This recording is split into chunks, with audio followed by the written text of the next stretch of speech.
Hello everyone, welcome back to our YouTube channel. So this is me, Komika Chaudhary, your chemistry teacher. In last class, what we have discussed, module 5 and 6, that is exothermic and endothermic reactions and decomposition reaction में हमने एक type पढ़ा था, कौन सा? Thermal decomposition. ठीक है, तो आज हम क्या पढ़ेंगे? Photolytic decomposition and electrolytic decomposition. Thermal decomposition में क्या पढ़ा था? Decomposition is opposite of combination reaction. कि रिएक्टेंट एक होगा डिकम्पोजिशन में और प्रोडक्ट दो या दो से ज्यादा. डिकम्पोज होना मतलब टूटना, कोई चीज टूटेगा. Fine. And thermal decomposition means कि decomposition in presence of heat. टूटना किसकी वजह से? किसी चीज का टूटना हीट की प्रेजेंस में, हीट की वजह से. Okay, so let's get started. We'll be discussing photolytic decomposition. Decomposition in presence of sunlight, in presence of light. So you have taken the silver bromide, AgBr. आपने उसे सन की प्रेजेंस में रखा, लाइट की प्रेजेंस में. So वो initially क्या था? देखो, व्हाइट कलर का था. Right? AgBr is of white color, silver bromide. But sunlight की प्रेजेंस की वजह से वो क्या हो गया? ग्रे कलर में चेंज हो गया, सिल्वर कलर, ग्रे कलर में. ऐसा क्यों हुआ? ये क्या हुआ? डीकम्पोज हो गया. क्या हो गया? ये decompose. AgBr is silver bromide. ठीक है, AgBr is silver bromide. इसका क्या हुआ? डीकम्पोजिशन हुआ इन प्रेजेंस ऑफ सनलाइट. ये किसमें ब्रेक हुआ? Ag, silver and bromine. Br2 is bromine. इसको आप क्या कर सकते हो? बैलेंस भी करना है इस रिएक्शन को. यहाँ पे ब्रोमीन कितने? 2, इसलिए हमने वहां पे भी क्या लगा दिया? 2. ठीक है, अब क्या होगा भाई? यहाँ पे Ag कितने हो गए? 2. यहाँ पे भी कितने होने चाहिए? 2 हो गए. It is balanced. ठीक है, सो डीकम्पोजिशन हुआ है, रिएक्टेंट एक है, प्रोडक्ट 2 या 2 से ज्यादा. किसकी वजह से हुआ है? सनलाइट की वजह से. So that's why it is photolytic decomposition. Lytic word कहां से आया? लिसिस से. लिसिस मतलब ब्रेक डाउन. लिसिस मतलब ब्रेक डाउन. ठीक है, सो कलर्स आपको याद होने चाहिए. AgBr का व्हाइट था, सिल्वर का क्या होता है? सिल्वर, चांदी, सिल्वर जैसा कलर. ठीक है, AgCl इज आल्सो सेम, बिल्कुल डिटो सेम रिएक्शंस है. AgCl भी किस कलर का होता है? ग्रे कलर का होता है. अगर इसे आप सनलाइट में रखोगे तो ये किस में चेंज हो जाएगा? सिल्वर. और इसे आप बैलेंस भी कर सकते हो. So decomposition due to light is called photolysis. Lysis means break down. Lysis means break down. Fine. Photo means light. Okay, so ये दोनों ही रिएक्शंस किस में यूज होती है? ब्लैक एंड व्हाइट फोटोग्राफी में. किसमें यूज होती है? ब्लैक एंड व्हाइट फोटोग्राफी में.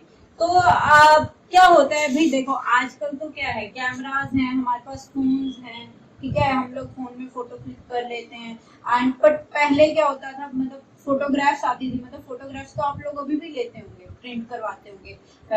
बट अब हम क्या करते हैं? कलर्ड प्रिंट आउट्स निकलवाते हैं. पहले क्या होता था?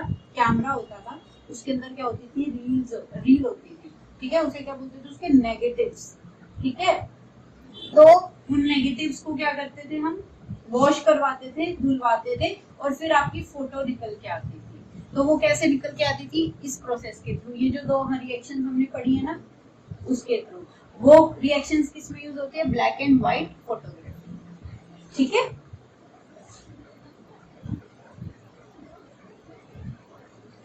और एक रीजन और भी है इसमें. क्या होता है? देखो, जैसे आपने AgBr लिया, सिल्वर ब्रोमाइड लिया, ठीक है, या AgCl लिया. ठीक है, इसे अगर सनलाइट आएगी तो ये क्या हो जाएगा? डिकम्पोज हो जाएगा. तो इन्हें हम AgBr या AgCl को कभी भी हम ट्रांसपेरेंट बोटल्स में स्टोर नहीं करते हैं. इन्हें हम किस बोतल में स्टोर करते हैं? ब्लैक बोटल्स में. ठीक है, ताकि क्या हो? सनलाइट एंटर ना कर पाए, ताकि ये डिकम्पोज ना हो. ठीक है, ये क्वेश्चन भी आपसे पूछा जाता है एग्जाम में. Next is electrolysis. इलेक्ट्रोलिसिस. हमने थर्मल डिकम्पोजिशन पढ़ लिया, फोटोलिटिक डिकम्पोजिशन पढ़ लिया। अब हम क्या पढ़ेंगे? Electrolytic decomposition. इलेक्ट्रोलिटिक डिकम्पोजिशन में क्या होता है भाई? इलेक्ट्रोलिसिस। हम किसका करेंगे? वाटर का। इलेक्ट्रोलिसिस का मतलब क्या है? Electro means electricity, lysis means breakdown. तो ये आपका पूरा सेटअप है।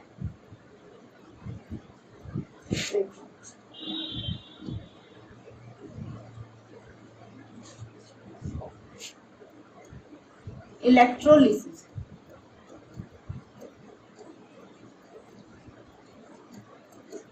Electro means electricity,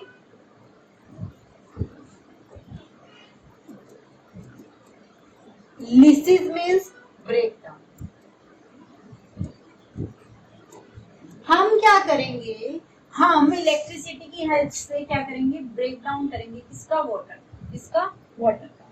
fine. तो ये बहुत इंपॉर्टेंट टॉपिक है, एग्जाम में इस पे क्वेश्चन भी पूछे जाते हैं। क्या क्वेश्चन होंगे वो देखेंगे। तो देखो, इसमें ये हमने एक प्लास्टिक का मग लिया है, इसमें हमने यहाँ पे क्या लिया है? वाटर। ये क्या लिया हमने? वाटर। और उसके अंदर हमने क्या किया है? 2 ग्रेफाइट की रोड लगाई है। ग्रेफाइट की 2 रोड लगाई है, ठीक है। और उन ग्रेफाइट की रोड को हमने किससे ज्वाइन कर दिया? बैटरी से। किससे ज्वाइन किया है? बैटरी से। ये देखो, ये बैटरी है। एंड फिर हमने क्या किया? वो जो ग्रेफाइट की रोड है उनके ऊपर टेस्ट ट्यूब्स लगाए। अभी हम देखेंगे कि हमने ये टेस्ट ट्यूब क्यों लगाई। तो अब जब हम बैटरी का स्विच ऑन करेंगे, देखो बैटरी क्या होती है? ऐसे होती है, आप लोगों ने पढ़ा होगा। एक पॉजिटिव टर्मिनल होता है बड़े वाला और एक नेगेटिव, ठीक है। तो जो इलेक्ट्रोड आपकी बैटरी के पॉजिटिव टर्मिनल से कनेक्टेड होगी उसे हम बोलेंगे एनोड। उसे क्या बोलेंगे? एनोड, ठीक है। लिख लेना, electrode connected to the positive terminal of battery is anode, and electrode connected to the negative terminal of the battery is cathode. ये नेगेटिव से कनेक्टेड है, ये पॉजिटिव से कनेक्टेड है, ठीक है।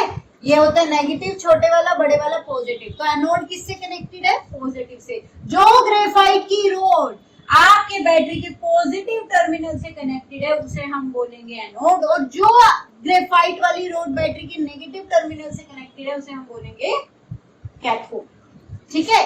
तो क्या होगा भी? आपने इसमें पानी लिया, अब आप क्या करोगे? इसमें थोड़ा सा क्या डालोगे? एसिड। क्या डालोगे आप? थोड़ा सा एसिड, डाइल्यूट सल्फ्यूरिक एसिड हम पानी में डालेंगे। क्यों डालेंगे हम पानी में डाइल्यूट सल्फ्यूरिक एसिड? क्योंकि to make water good conductor of electricity. देखो, जो डिस्टिल्ड वाटर होता है ना, उसमें क्या होते हैं? आयंस नहीं होते हैं।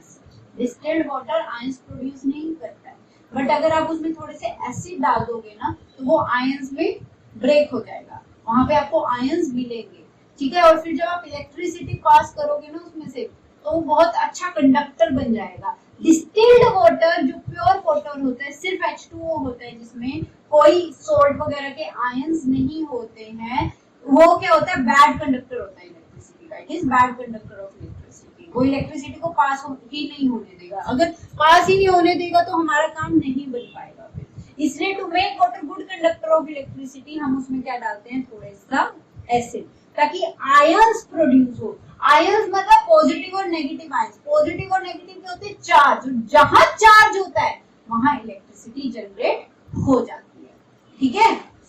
सो यहाँ पे आयंस लाने के लिए, ताकि आयंस की क्वांटिटी थोड़ी सी ज्यादा हो जाए, हमने एसिड डाला है।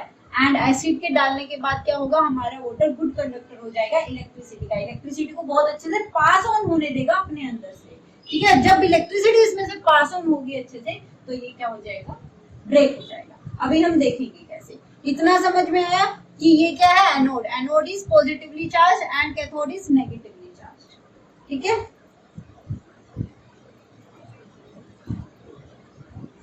To make water, acidified water is used to produce ions. To make water good conductor of electricity, हम वाटर में क्या डालते हैं? एसिड, ठीक है। आप देखो, वाटर क्या होगा भाई? धीरे धीरे जब आपने बैटरी का स्विच ऑन किया, वाटर क्या होगा? ब्रेक होगा। किसमें? H2 और O2 में। H2 और O2 में। इसे आप बैलेंस भी कर सकते हो, तो ये रिएक्शन हमने पढ़ी है। अब देखो बेसिक कंसेप्ट याद रखना, केमिकल रिएक्शन क्या होती थी जिसमें कुछ नया बने, ठीक है। वाटर और ऑक्सीजन, वाटर और ऑक्सीजन दोनों की प्रॉपर्टीज बिल्कुल अलग है। पानी क्या करता है, आपको बुझाता है, पानी क्या करता है, आपको बुझाता है, और ऑक्सीजन क्या करती है, आपको भड़काती है, ठीक है। तो दोनों की प्रॉपर्टीज बिल्कुल अलग है, कुछ नया बना है, तो आपको बेसिक कंसेप्ट बिल्कुल याद होना चाहिए। सो वाटर का ब्रेक डाउन हो गया, electrolysis due to electricity, lysis means break down, electro means electricity. तो वाटर किसमें टूट गया, हाइड्रोजन और ऑक्सीजन में। भाई कैसे हुआ, देखो आपकी जो हाइड्रोजन गैस है वो कहां पे आएगी,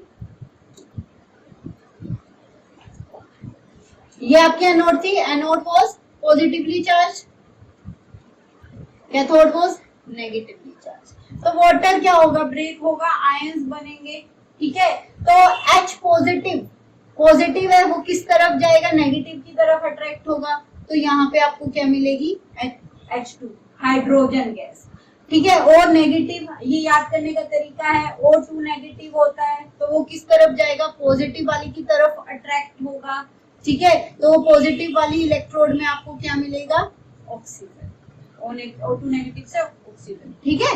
तो एनोड किस, एनोड पे क्या मिलेगा आपको, ऑक्सीजन, कैथोड पे आपको क्या मिलेगा, हाइड्रोजन, एनोड पे आपको क्या मिलेगा, ऑक्सीजन, एनोड पे ये क्वेश्चन पूछा जाता है। और कैथोड पे आपको क्या मिलेगा, हाइड्रोजन। याद रखने का तरीका क्या है, हाइड्रोजन H पॉजिटिव कैटायन है तो कैथोड पे मिलेगा, ठीक है।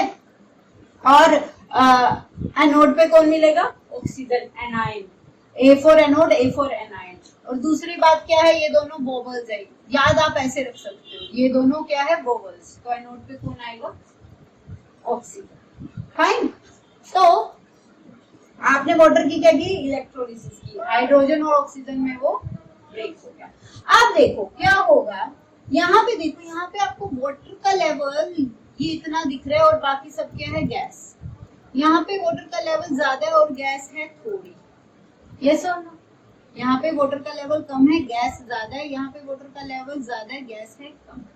ऐसा क्यों हुआ, हाइड्रोजन जो होती है ना, हाइड्रोजन हमने जितनी कलेक्ट की है वो डबल होगी ऑक्सीजन की, ठीक है। मान लो हाइड्रोजन हमें 2 लीटर मिल रही है तो ऑक्सीजन कितने लीटर मिलेगी, 1 लीटर, ठीक है। हाइड्रोजन 2 ml मिल रहे तो ऑक्सीजन कितनी मिलेगी, 1 ml, ठीक है। अगर 2 वॉल्यूम हाइड्रोजन की मिल रही है तो 1 वॉल्यूम किसकी मिलेगी हमें, ऑक्सीजन की। Amount of hydrogen collected is double, इसलिए यहाँ पे ज्यादा गैस है, पानी कम है, और यहाँ पे कम गैस है, पानी। ये क्वेश्चन पूछा जाता है आपसे कि amount of hydrogen collected, why amount of hydrogen gas collected is double two that of oxygen, because, क्योंकि देखो यहाँ पे 2 वाटर मॉलिक्यूल है, वो डिकम्पोज हो रहे हैं, वो क्या दे रहे हैं, 2 molecules of hydrogen and 1 molecule of oxygen. So on decomposition of 2 molecules of water we will get 2 molecules of hydrogen gas and 1 molecule of oxygen gas। हमें हाइड्रोजन के कितने मिल रहे हैं, 2 मॉलिक्यूल, और ऑक्सीजन के कितने मिल रहे हैं, 1। तो इसलिए हाइड्रोजन डबल आ रही है, इसके 2 इसके 1, तो hydrogen gas collected will be double two that of oxygen. तो इसमें आपसे ये क्वेश्चन पूछा जाएगा कि पहली तो बात, एनोड पे कौन सी गैस मिलती है, ऑक्सीजन, दोनों वोवल्स है, A for anode, O for oxygen, ठीक है। कैथोड पे कौन सी गैस मिलती है, हाइड्रोजन। और डबल अमाउंट कौन सी गैस का होता है, हाइड्रोजन गैस का। क्यों होता है, because on decomposition of 2 molecules of water you will get 2 molecules of hydrogen gas and 1 molecule of oxygen gas। and reaction लिखनी बहुत जरूरी है विद बैलेंसिंग। देखो रिएक्शन अगर आपको इस चैप्टर में किसी भी क्वेश्चन में आपको रिएक्शन आती है तो जरूर लिखनी है एंड बैलेंस्ड फॉर्म में, फाइन।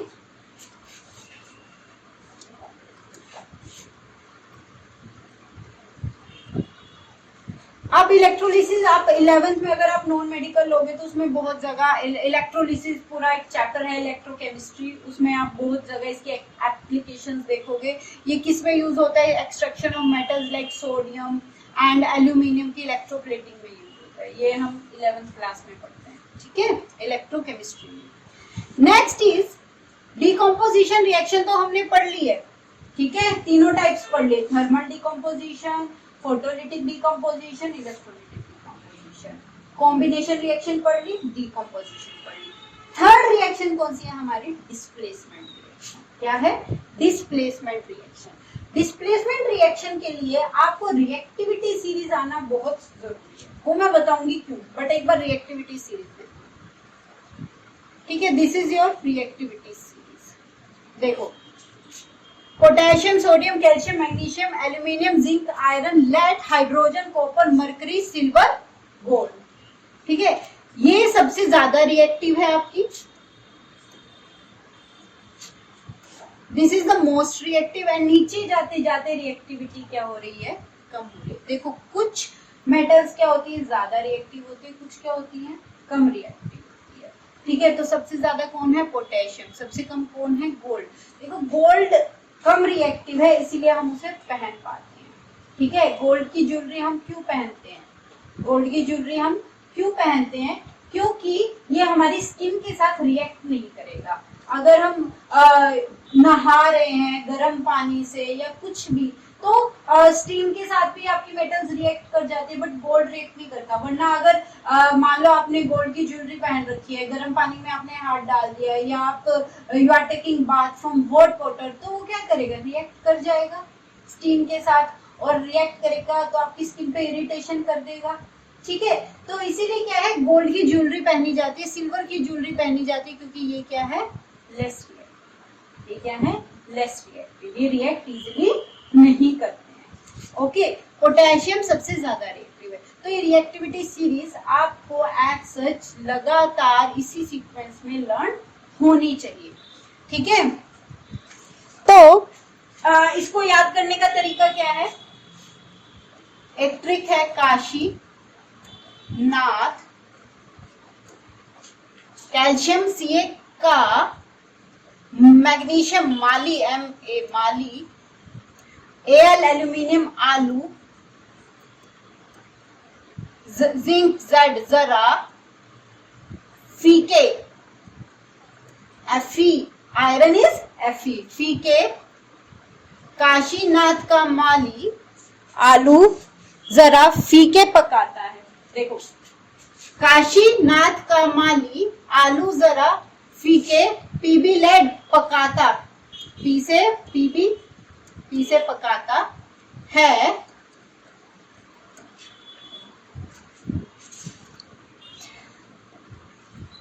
कौन है? कौन, कॉपर सी, कौन है? मरकरी Hg है, सिल्वर Ag आगे, गोल्ड आउट, ठीक है।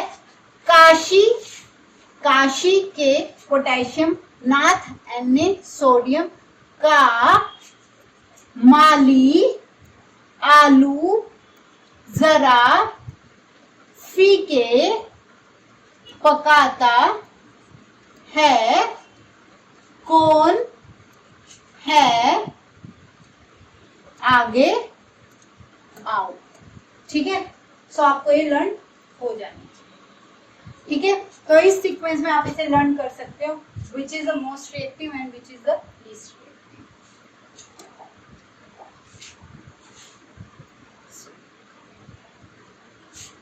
तो रिएक्टिविटी सीरीज क्या होती है?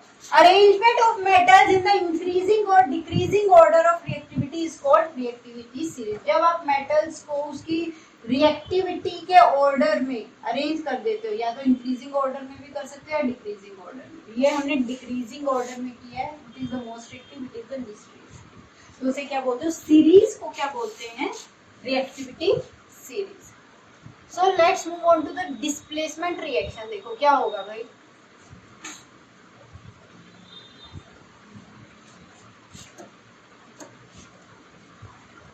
डिस्प्लेसमेंट रिएक्शन में क्या होगी? डिस्प्लेसमेंट होगी। देखो, AB plus C gives A plus CB। क्या हुआ? देखो, आलिया भट्ट क्या करती है? महेश भट्ट, आलिया आलिया और महेश भट्ट आपस में मूवी बना रहे हैं। आलिया भट्ट और महेश भट्ट क्या कर रहे हैं अभी आपस में मूवी बना रहे हैं। ठीक है, तो अब आलिया तो महेश भट्ट की बेटी है, उनकी बॉन्डिंग तो बहुत स्ट्रॉन्ग, ऑलरेडी बहुत स्ट्रॉन्ग है, इसलिए इन लोगों ने एक कंपाउंड बनाया हुआ आपस में, ये लोग मिले हुए हैं। ठीक है, बाप बेटी मूवी बनाएंगे। बट ये ऐसे ही कोई भी आके उनकी बॉन्डिंग को नहीं तोड़ सकता। ठीक है, क्या होगा अगर कोई ज्यादा टैलेंटेड एक्ट्रेस बाय चांस आ जाए आपके सिनेरियो में, ज्यादा टैलेंटेड एक्ट्रेस बाय चांस आ जाए महेश भट्ट को, महेश बाबू को, भट्ट बाबू को अगर ज्यादा टैलेंटेड एक्ट्रेस मिल जाए सी, तो भाई वो बाप बेटी का रिश्ता भूल जाएगा। वो कहेगा रिश्ता अपनी जगह, वो घर पे है, हमें यहाँ पे क्या करना है, बिजनेस को देखना है। ठीक है, वो क्या करेगा, आलिया ये तुमसे ज्यादा टैलेंटेड है तो ये मैं इसके साथ बॉन्डिंग करूंगा, मैं इसके साथ मूवी बनाऊंगा। तो बी सी, सी बी हो गया भाई, ये दोनों एक साथ हो गए और आलिया को बेचारी को इन्होंने निकाल दिया। So same with the case of metals, क्या होगा, जो सी है वो ज्यादा रिएक्टिव है ए से, C is more reactive than A, so C will displace A को क्या कर देगी, धक्का मार देगी और निकाल के फेंक देगी। ठीक है, सो सी क्या करेगी, ए की जगह ले लेगी और क्या बना देगी, सी बी, और ए बेचारा बाहर निकल जाएगा। सो ये रिएक्शन तभी पॉसिबल है अगर सी आपका ए से ज्यादा रिएक्टिव है। अगर सी ए से ज्यादा रिएक्टिव नहीं है तो रिएक्शन नहीं होगी। तो कभी कभी आपसे क्वेश्चन भी पूछ लिया जाता है जिसमें ये जो सी मेटल है वो ज्यादा रिएक्टिव नहीं होती है, तो उसमें आपको लिखना है, और आपसे पूछ लेंगे कि प्रोडक्ट क्या बनेगा, उसमें आपको लिखना होगा no reaction, reaction will not take place. Okay, so let's see examples. देखो ये आपने क्या लिया है, सैंड पेपर है, ये आयरन नेल्स है, ये क्या है, आयरन नेल्स। ये कॉपर सल्फेट का सॉल्यूशन लिया है। तो कॉपर सल्फेट के सॉल्यूशन का आपको एक तो कलर पता होना चाहिए, क्योंकि इस पे क्वेश्चन आ जाता है, ऐसे कहेंगे कि ब्लू कलर का सॉल्यूशन है, उसमें हमने डाली आयरन नेल्स और वो ग्रीन कलर का हो गया, बताओ ऐसा क्यों हुआ, क्या जादू हुआ। ठीक है, तो उसके लिए आपको रिएक्शन का पता होना बहुत जरूरी है। तो आपको ब्लू कलर से याद आ जाना चाहिए कि वो क्या है, कॉपर सल्फेट। ठीक है, उसमें आपने डाली आयरन नेल्स, ये देखो आयरन नेल्स डाल दी। ठीक है, आफ्टर 20 मिनट्स रिएक्शन होगी, लाइट ग्रीन कलर का हो गया, क्या हो गया, लाइट ग्रीन कलर का। तो हुआ क्या, ये क्या बन गया, फेरस सल्फेट सॉल्यूशन। क्यों, copper sulphate is CuSO4, Cu के ऊपर 2 पॉजिटिव होता है, सल्फेट SO4 2 नेगेटिव, तो क्रॉस मल्टीप्लाई होंगे तो 2 कट जाएंगे। ये सब हमने पिछली क्लासेस में बहुत डिटेल में किया है। कॉपर सल्फेट लिया था, उसमें हमने आयरन नेल्स डाली थी, तो आयरन की रिएक्शन होगी, आयरन जुड़ेगा। ठीक है, तो क्या होगा, अब iron is more reactive than copper, iron will displace copper, iron will displace copper, copper को धक्का मार देगा और खुद कॉपर की जगह ले लेगा, और क्या बनेगा, FeSO4, Fe 2 positive, sulphate SO4 2 negative, तो 2 कट जाएंगे क्रॉस मल्टीप्लाई होंगे और कॉपर बाहर निकल जाएगा। ठीक है, तो कॉपर सल्फेट का कलर क्या होता है, ब्लू, आयरन और आपका आयरन सल्फेट का कलर क्या होता है, फेरस सल्फेट का ग्रीन, क्या होता है, लाइट ग्रीन। ठीक है, तो ये आपकी रिएक्टिविटी सीरीज है, जैसे हमें पता है, देखो आयरन यहाँ पे आता है, कॉपर कहाँ पे आता है, यहाँ पे। So iron is more reactive than copper, iron ऊपर आ रहा है, आयरन ज्यादा रिएक्टिव है कॉपर से, iron is more reactive than copper, तो आयरन क्या करेगा, कॉपर को धक्का मार देगा, आयरन क्या करेगा, कॉपर को धक्का मार देगा और उसे निकाल के फेंक देगा, और FeSO4 बनेगा और कॉपर। ठीक है, तो FeSO4 का कलर क्या होता है, लाइट ग्रीन। ये कलर्स लिख लेना, बहुत इंपॉर्टेंट है। ठीक है, कॉपर सल्फेट का ब्लू, आयरन सल्फेट का लाइट ग्रीन। और ये देखो, ये जो आपकी आयरन नेल थी, ठीक है, ये कौन से कलर की होगी, कॉपर, रेडिश ब्राउन टाइप्स। ठीक है, क्यों, कॉपर जो निकला है वो कहाँ गया भाई, ये तो आयरन सल्फेट का सॉल्यूशन बन गया, FeSO4 का सॉल्यूशन बन गया। ठीक है, पर ये जो कॉपर निकला ये कहाँ गया, ये कहाँ गया, अभी जो आयरन नेल्स थी ना उस पे, उसके ऊपर जाके चिपक गया, उसके ऊपर कॉपर ने क्या की, कोटिंग बना दी। तो ये आयरन नेल का कलर क्या सा हो गया, कॉपर कलर का, रेडिश ब्राउन। फाइन। तो अगर इसमें आपको रिएक्शन में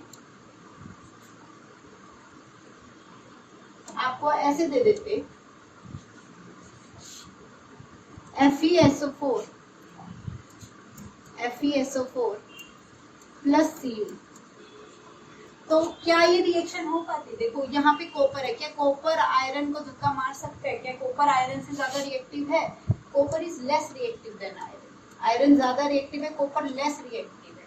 कॉपर वीक है, कॉपर आयरन को धक्का नहीं मार सकता। तो ऐसी रिएक्शन आपसे पूछी जा सकती है एग्जाम में, तो आपको रिएक्टिविटी सीरीज याद होनी चाहिए। ये रिएक्शन तभी पॉसिबल है जब ये वाली मेटल आपकी ज्यादा रिएक्टिव हो, ज्यादा स्ट्रॉन्ग हो, ठीक है। बट इसमें क्या है, copper is less reactive than iron, तो ये रिएक्शन नहीं होगी। सो आपको क्या लिखना है, no reaction will not take place. Okay,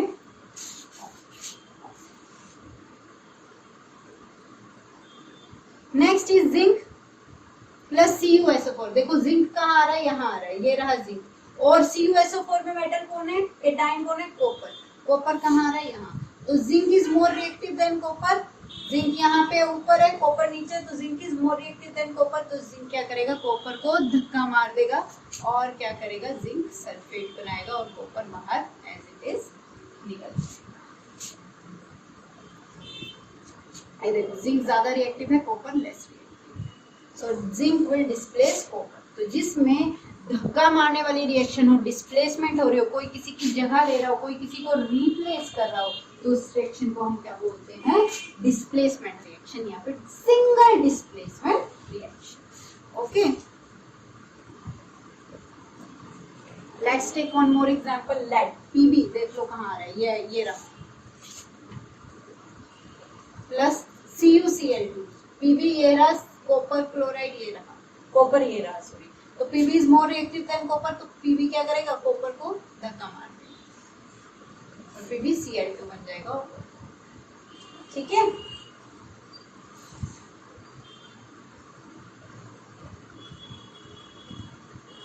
सो आज के लिए इतना ही। आज हमने क्या पढ़ा, photolytic decomposition, electrolytic decomposition and displacement. Displacement reaction में क्या होता है भाई, ज्यादा रिएक्टिव एलिमेंट आएगा या मेटल आएगा, वो लेस रिएक्टिव को डिस्प्लेस कर देगा, ठीक है। अगर कोई टैलेंट, आपसे ज्यादा टैलेंटेड इंसान आपके वर्क प्लेस में आएगा तो वो आपकी जगह ले लेगा ना, तो इसीलिए वो आपको क्या कर देगा, रिप्लेस कर देगा, आपको डिस्प्लेस कर देगा।